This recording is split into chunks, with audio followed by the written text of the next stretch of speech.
Good morning, Fundisile. Wonderful to see you again.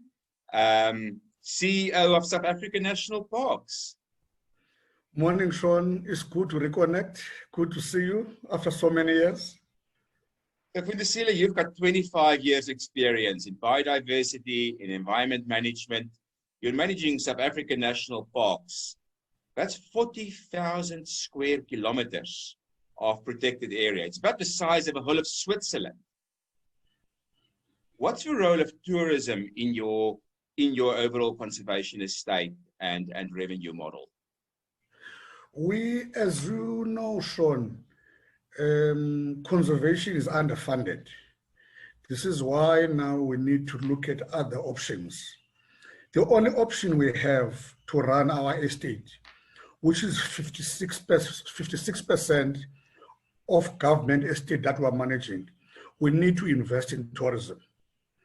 Nature-based tourism is the way to go. Given issues of climate change, given issues of the economy that is crashing, tourism is the alternative. Therefore, is an alternative to assist governments for inclusive growth in tourism, to make sure that there are issues of community participation, there are issues of private sector investment. We work well with private sector. We have more than 54 concession opportunities in our national parks. Therefore, we have about 20% of our revenue coming from the private sector. Therefore, tourism is very, very important to run a stable system of national parks. What percentage of your revenue comes from government, and how much do you get from the private sector in tourism?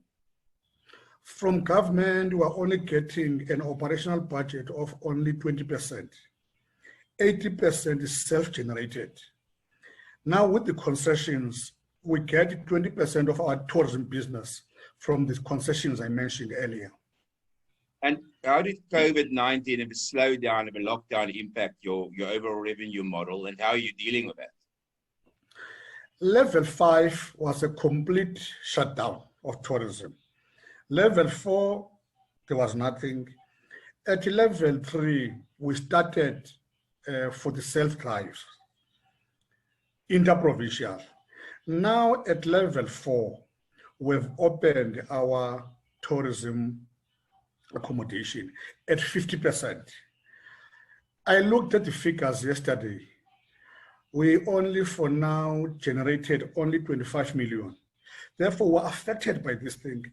Government had to rescue us from beginning of the year up to March 2021. But what I foresee for the next 3 years, we won't recover fully. Therefore, we're projecting that we'll still need a government aid for 3 years before we're fully operational. Therefore, it has affected us heavily.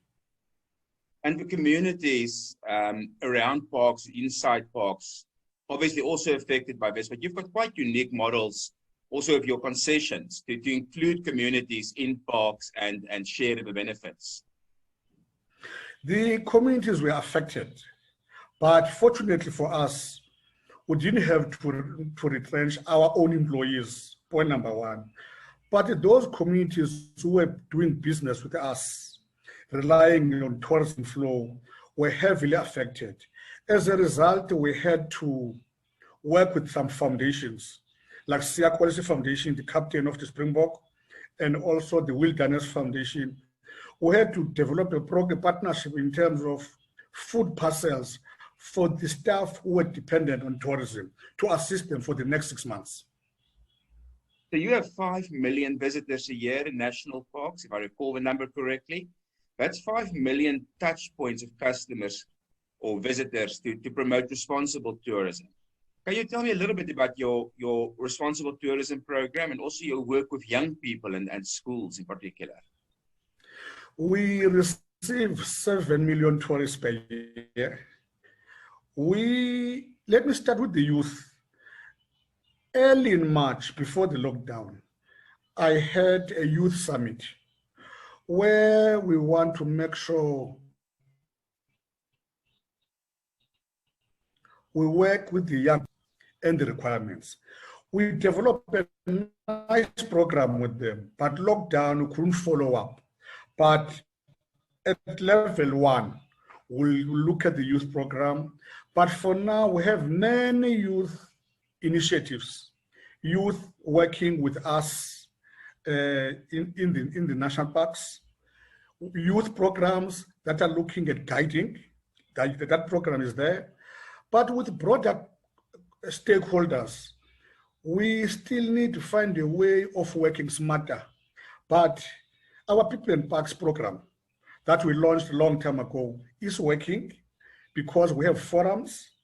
We have more than 12,000 people working in our national parks on a contract basis because our establishment, we talk of 4,500 people, but for contract people, SMMEs and youth, we talk of 12,000 people waking